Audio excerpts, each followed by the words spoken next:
You all right?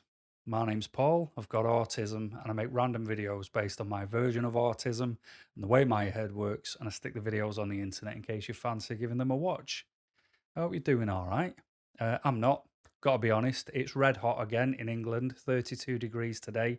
I've had the air conditioning unit, which is just out of shot, I think. I don't know. Um, I've had it on all day trying to hit 16 degrees. All I've done is taken the hose out the window, closed the blinds, turned this on, and I am absolutely roasting again. And if I could be bothered, I'd go and get my little thermometer off the shelf over there to see how hot it is. But I am absolutely baking. I hate the heat. And Britain's been hot for like 3 days, and there's already droughts and hose pipe bans happening. It's like this country. If anything happens and it's 48 hours removed, it falls down. It's really bad. But anyway, we're not here to talk about that. What's going on? George, my dog George, he's become very horny, which isn't good. So he's been at the vets anyway for his boosters and he's petrified of the vets. So the vets told me to buy a stethoscope, like a toy one off eBay, and something that resembles a needle and just play with him and, to show him it's all right.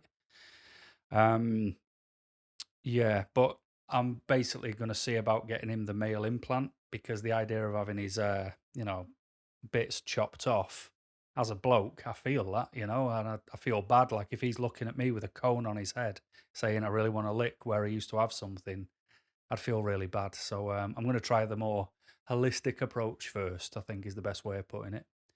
Um, I've also started to pay a bit more attention to the things I live by.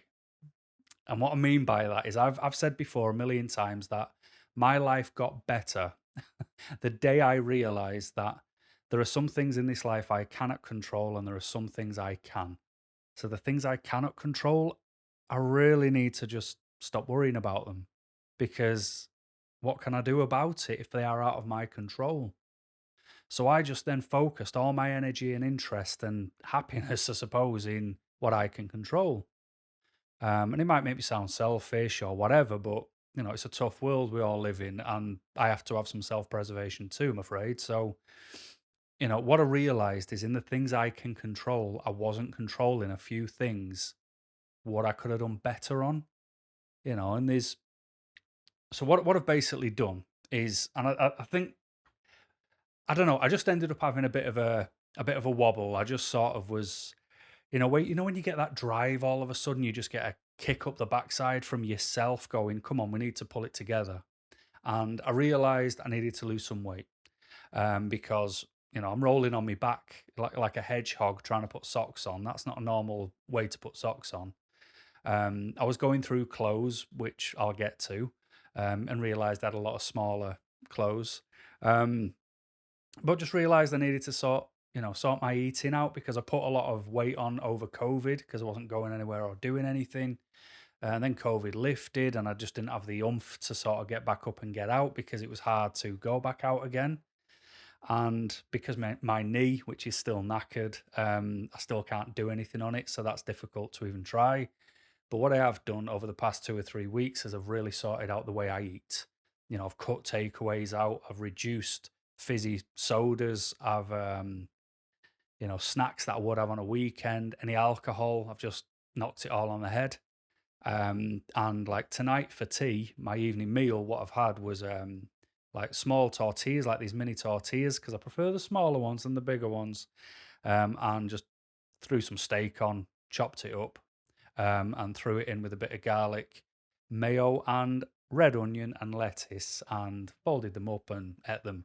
Now, I know some parts of that are not healthy and I could do better, but trust me, if you saw what I was eating before, you'd be praying to me for how fantastic a difference that is. And I've lost some weight. So that's good. And now because I'm so focused, I'm just going to keep it up. And what I'm doing from sort of getting out of bed until that evening meal is I'm just having diet shakes and bars from a diet company. Um, because I feel when I've got a restriction on something, it makes things 1,000 times easier because it's like if it doesn't have that company's name on it, then I'm not allowed it. It's as simple as that. So there's a little change I'm making because that's something I'm in control of. And the other thing is I've told you before that I've got a bit of a built-in trauma about clothing because when I was a kid, I was poor, been very open about that. And every Christmas, when I saw my family, my cousin, who's a couple of years older, his mum would give my mum a bag of clothes for me that he had grown out of. And I used to love rummaging through them. And what that did as I got older is it made me buy above and beyond what I actually need. Like I would, so many clothes that it's ridiculous, and I would basically be buying clothes in a sale because I would get more of them. And that's just something I've always had, and I've thought I've been in an all right state with it for a few years, but I just decided that I need a bit more control over the things I can control. And I've started to create a lot more lists because I like things to be very regimented for me. And it's a case of going, right, well, I should know how many clothes I own per vest, t-shirt, long sleeve t-shirt, polo shirt, long sleeve polo shirt, jumper, sweater, whatever you want to call them, chinos, jeans, linens. I love my linens. And that was kind of what I wanted to do. So I thought, right, well, I'll create that. And that'll hopefully get rid of some of the clothes I've got that I don't need. And I'm not kidding. When I got all the clothes out, I realized just how bad I've been with this. So just to give you an example, I've got a 6 foot clothes rail. It's always been full. I've got 3 drawers in the bedroom, full. 2 tubs in the office, full. And I've got this frame, 6 foot frame with 5 shelves on it. And 2 of them shelves were full of neatly folded clothes. And there's also 5 tubs, which were about 2 foot by a foot deep. 5 of them full of clothes. And when I got them all out, it was like, mate, you've got a problem, So what I've done, and the thing is, I'm not precious about it. Like, I'm not hoarder. I don't find a reason to keep things. I'm quite the opposite. It's kind of like trying to find a reason to not keep things. It's like, right, let's just throw everything away, and I'll just buy it all again if I need it. Making me sound rich, and that's not the case. But that's the way I'm trying to see things. And I have got it's like in a corner of the bedroom at the minute, a 5 foot pile of clothes that I'm giving to the charity shop, and I've still got a load of clothes to go through. That's bad. But by the end of the weekend, I'll have done this, and that'll be something else I'll be in control of. So it's feeling good. I'm feeling like I'm getting a bit more control over the things I can control, and I like that. But anyway, we're not here to talk about me and trying to take control over being a podge and having too many clothes. So I want to talk about being autistic and holidays. So I mentioned briefly, very briefly at the end of a video, and I've booked a holiday. I got a few emails, and if I'm saying 8 to 10 emails that said this thing, I am not exaggerating at all. Because of that little small thing I said, these emails said, "Where are you going on holiday? Disney World, Disneyland. Love it there. Is that where you're going? Can you do a video and talk about going to Disneyland, Disney World?" I'm not going to Disneyland or Disney World or anything Disney related. I don't like Disney. And I have a problem with people with their faces covered. Dentists, doctors. If I can't see your face, I do not know what's going on. And obviously at Disney World and Disneyland, there's a lot of people knocking about with things fully covering their face, stuffed over the head. That's a petrifying thought to me. I don't even like clowns because they disguise their face. So, no, I'm afraid not. I am not going there. But going on holiday when you're autistic, especially when you're jumping on a plane, which is going to go against someone who watches my channel, who's an air host. So, I think it's very different when it's a job to then doing something in leisure, but it is still difficult to go on holiday. I'm tripping over my words, but what I'm trying to say is, let's say there's a couple of people going on holiday. It's like, oh, where should we go? Oh, Turkey looks nice. Oh, that place looks nice. And they look at a few things and they book something and then they put a countdown on the phone or whatever and they're excited. They never shut up about it. They can't wait to get there. They lose weight for the holiday. They buy new clothes. And even though I'm losing weight and I'm sorting my clothes out, it's not for the holiday. I've just needed something to do. And for me, it's kind of like if I had a countdown on, it's a countdown of dread because I still fear going away. So I want to sort of try and pick it apart. All right. So um, why it's a bother, why it's a pain, why it's a concern, why it causes fear and why it causes dread is because everything I need, love, and want is here in this house, in these four walls. The world offers me nothing compared to what these four walls offer me. I can take my mask off here. I can relax here. I can ignore people here. But going on holiday, I can't do that. So I've got to build up enough energy to keep the mask on full time. Um, so then I suppose you'd ask, well, why go away if it's going to cause you a problem and everything you love is at home? And the reason is, it's because I feel like I need to. I feel like I need a change of scene. I feel like, like some people just love going for a drive and they'll get in the car, they'll drive for hours, they'll just look at something for half an hour and drive all the way back. And that drive soothes them, calms them, listen to some relaxing music. I hate driving and I do a lot of that for my living. So the idea of doing it for something to relax with it's like it's work for me. But I do need a bit of a change of scene because I've not had one since before COVID. And I absolutely adore the sea.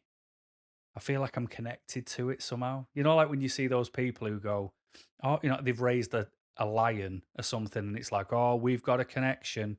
I don't mean like that because that lion ends up ripping their head off, but like the sea is such a calm thing to watch. But if it wanted to, it could just rise up and wipe out, a good quarter of a mile of people. And it's like, that's so dangerous. And I kind of like the calm that is in that violent element. I don't know. I feel so. It's the only thing that isn't electric that can distract me. So it'll be nice to be near a sea that isn't brown because, like, the sea near me, which is maybe 2 hours away, it's brown. Blackpool, brown sea. That stinks. That's not pleasant. And Blackpool's not very nice either. And if you live in Blackpool, not having to go at all of it, but the seafront, yourself, a certain area, that's not the best. So yeah, I feel like I need a change of scene. I've not actually been away for 4 years. And before that, it was probably another 4 years. So maybe I've got like the holiday Olympics. Maybe I just do something every 4 years. But I'm not looking forward to it. Okay, because you've got to see the things I do and go through just to get to this stage of booking one, and now I'm in the waiting game. So what I will do is, like I'll pick on clothes because I've just talked about them for ages. But if I'm going to go and buy a t-shirt from a website, this is exactly what I do. I go on the website. I go into men. I choose the size of my top, which is XL. And then if there's a price, slider, I will slide it down to the price I will not pay more for a t-shirt on. And then I go straight over to the filter section and I just put it from low to high so I can see the cheapest things first. And that way I can only see things in my price range. And if my eye gets caught by cheaper things, I'm not going to carry on looking.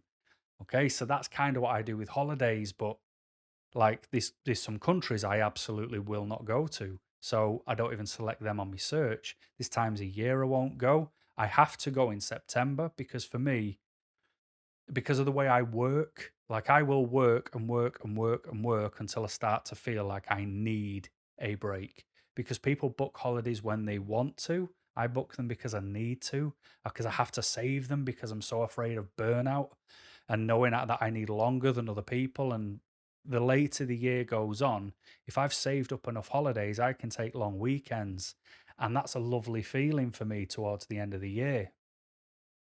But I like to do September because I can save all my holidays until then, and then take a couple of weeks, and then when I get back, it's already getting darker and cooler in England, and that starts to show me that my favourite seasons are coming. A bit of autumn or fall for those of you across the pond, and winter. When it's cold, when it's dark, that's when this guy thrives. So, um, yeah, that's why I like to make sure that I'm going in September. I have to make sure I'm not going when kids are off school because, no offense, but when you don't have kids, you don't want kids where you relax either.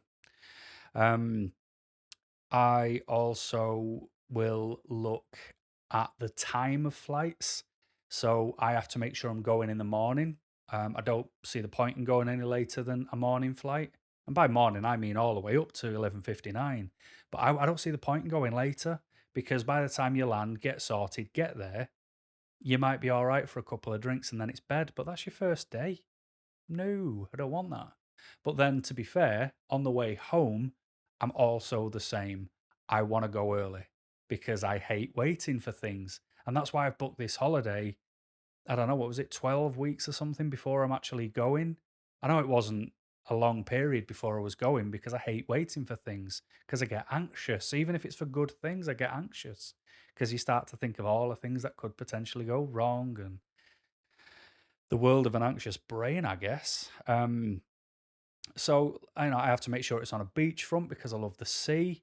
And I'll just cut a long story short on this, but what I've done is I've ultimately found a place who do not endorse me by any stretch of the imagination, but I will give credit where credit's due. And it's a brand called IKOS, IKOS. And they offer, for me, they offer autistic people an autistic break without realizing it in a way. There's some things that are just not right, but in the world of autism, but what their places offer are great. There's just one major catch: they cost serious money. And like I'll tell you, it's with ICOS. I'm telling you, I'm going in September. Some people like to do a bit of digging, and you'll go on Google, you'll go on holiday websites and see how expensive it is. I don't want you to get the wrong impression and think I'm absolutely minted. You've got to remember what I said here. I've not been away for about 4 years. Everything I love is within these four walls. So I work and I pay my bills. The rest accumulates, and that's why I've always been confused at people who are on these get rich quick schemes. It's like, no, just go to work, do your job, have a low life cost anyway, and your money will build. But the thing is, I don't save money, it just builds. And then when I get an opportunity to do this, for example, all my saved money goes on going away. Okay. But it offers so much, like it offers private beach. Perfect. So there's no lucky men, the people knocking about with mangoes, lasers, t-shirts, sunglasses. You don't get pestered by people like that. You also don't have to pay for a sunbed, which a lot of the time you do, especially in Europe. These people, you have to pay to stay on the sunbeds on the beach, but these are owned by the place on their private beach, so that's good. I sometimes get anxious about getting somebody's attention to get a drink, like going to the bar. If there's a queue, I never get seen, even though I'm 6'1" and 18 stone. I never get seen, So, but I also don't go, "Am I invisible here, mate?" I just sort of wait, hoping someone's going to see me. So what happens at this place is they come to you. So it's like, for what a drink, they're already doing half of it for me. So you don't actually go to a bar, they come to you. It's all branded drinks. So what I'm used to in England, I'll get there. You get a mini fridge in the room, which is topped up daily, a coffee machine in the room. It's only an espresso one, but still better than nothing. The safe is free in the room, so that avoids them hidden little charges where it's like, oh no, need to keep your stuff in the safe. How much is it? €70. It avoids all that. So that's good. It's all inclusive, so there's no worry about food, making anything, and it offers like 5 restaurants on site. Or 5 to 7 restaurants on site. You can get a dine out experience, which is thrown in as well for free. You can even get a Mini Cooper for a day for free. There's all sorts of these little things, and there's an help yourself buffet as well, which is really nice. So it's just decent and it's spread out, so it's not a case of if there's someone noisy somewhere or kids that are just, over the top loud, because for some reason people take newborn babies or babies under a year old on holiday, and I think, what's the point? Just stick in the country and do something local. It's unfair to take a kid on a plane and make it scream because it don't understand why its ears are popping, and you just look around looking at me with my knowing you're getting on my nerves, going, "What are you gonna do? Don't take your kid on a plane." Um, so you can always get up and move. There's plenty of space for that. So it's just a decent place. Um, so if you're ever feeling flush and fancy an abroad holiday, just check them out because and obviously I'll do a chat when I'm back as well, let you know how I got on. But hopefully I won't be saying anything different because I need it to be good. So that's the place. That's what I need. I need like a really high level of something just to even consider it. And unfortunate, with high level comes high price. And then people wonder why I'm considering applying for PIP. You know what I mean? Personal independent payment, because I've got higher cost of living due to my autism. It's the same at the airport. I'm going to the airport. I've paid today for fast track just so I can avoid queuing with my bags and getting them weighed. I can just go straight over to a near enough empty desk, get them weighed, and go through and go and wait in another massive queue at passport control. But that was £5. So it's every little £5 here and there, the extra amounts for holidays. It's just not very fair. And at the airport, they say you can get a sunflower lanyard, and our staff are trained to understand what they mean. But it doesn't tell me what it means for me if I put one on. Does it mean they'll take me to one side and so I don't have to wait in a queue? Do they know I don't like waiting in queues? What are they trained in? They don't go into any details, so that's got me a bit worried as well. So that's a problem. Because the biggest part of the fear of anything to do with me, it's not even the plane coming down. If it's coming down, out of my control. So, but when I'm in the airport and I'm queuing and I've got to go through passport control, that's when everything starts horribly for me because I can't queue. It's why I don't go to shops at the busy times because I have a problem queuing up, and people smell. They just do. Like when you're going through passport control, there's people there and they smell of hairspray, sun lotions, perfumes, because it's like, I've got to smell nice while I'm stuck on that plane. And then when they get off the plane at the other end, they'll smoke, spray more perfume, bang more sun cream on, and then you've got to smell them all the way to the resort on a coach. So I'm overloaded with smells and it drives me crazy. And the lights are always terrible inside in an airport when there's no natural light. And there's no ventilation and the lighting's rubbish. There's no space. It makes me feel horrible, I've got to admit. But then the oddities happen and they wind me up, and I don't know why I let them wind me up. Like when it comes to boarding, like you look at the screens, it tells you that you're going to board, and people try and get on the plane before their call. And I think, what are you rushing for? You're already here. There's the plane. There's the people letting you go through and checking your ticket. Why do you want to be sat on the plane for longer before it takes off? So I wait, and I'm usually one of the last people on the plane because why would I want to sit and wait for everyone else to get on? I also have to pay more money for a seat because I have to choose my seat because I have to sit ready to just be in the aisle because if I need the bathroom, I don't want people to have to keep getting up. I'd rather be the person getting up. So there's another cost of living. Throw that on PIP.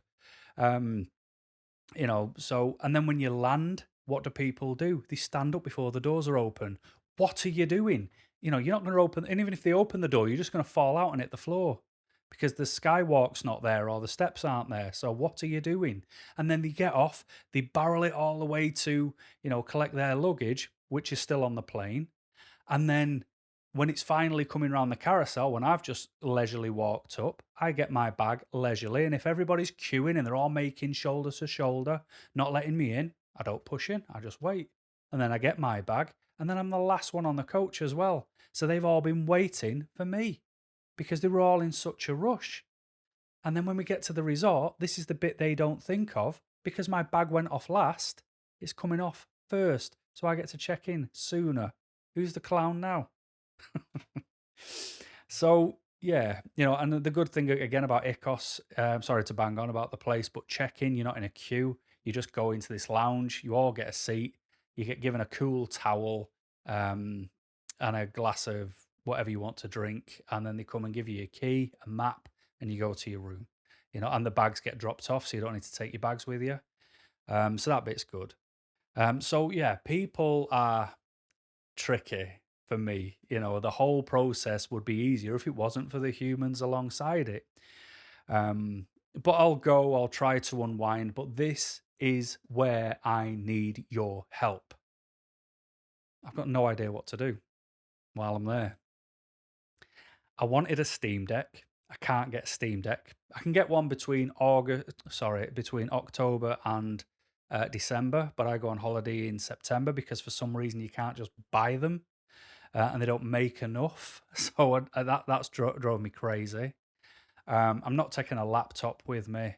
I'm going to take my phone because I never take my phone. I usually leave it at home, but I thought, why not? I'm learning Spanish on my phone and I've got a 780-day streak I don't want to lose. So I need to take it for that anyway. But I just don't know what to do. I don't read because it's just black print on a white page. I can't make pictures out of it, so it's pointless me reading. I don't sunbathe. I hate the heat, as you know. Hate the heat in England. Air conditioner's ready to go back on in a second. So I don't sunbathe, so I've no interest in that. I don't read. I've got music on my phone. I can listen to that, but I'm there for 2 weeks. There's only so much music that you want to listen to. I'm going to take a book of Sudoku, however you pronounce it, just because I need to keep mentally stimulated. I can't turn off. When people say, I'm going on holiday to switch off. If I switch off, I break. I'm like a server. I need to keep going, but what I need to do is replace work and life busyness with interest busyness, enjoyment busyness. But it's what am I going to do? Like I say, I'll take Sudoku, I'll take arrow words, I'll take a couple of those books just to fill in, kill an hour a day with those. But I just don't know what to do. I have thought about buying a good tablet, but to me, maybe I'm old school. A tablet is just an enormous phone that you can't make a normal phone call on. Like, I don't know what they actually do to give me an interest. Like, I was looking on the internet, like 10 reasons to buy a tablet, and somebody had put they're sexy, they're cool. It's like, who are you finding a tablet sexy? Freak, get off the internet. So the only thing I can think of is maybe this is where I'll give birth to the idea of researching how you write books, short stories, whatever, because I know I bang on about it all the time, but you don't know how many ideas I've got up in this place. And maybe if I learn how to write, it'll make starting the process a lot easier, because otherwise it'll be like this. It'll just be non-stop waffle, but in print. And I need to learn regulation.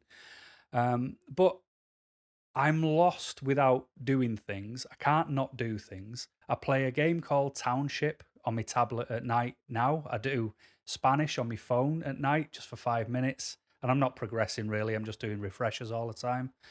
But I need to always be doing something. So I'm reaching out to you, my autistic friends. When you go away, when you get downtime, when you're going to be somewhere where you can't take the things that are within the four walls you adore, what do you do? I can't go sightseeing because my knee's knackered, so it's not like I can go here, there, and everywhere.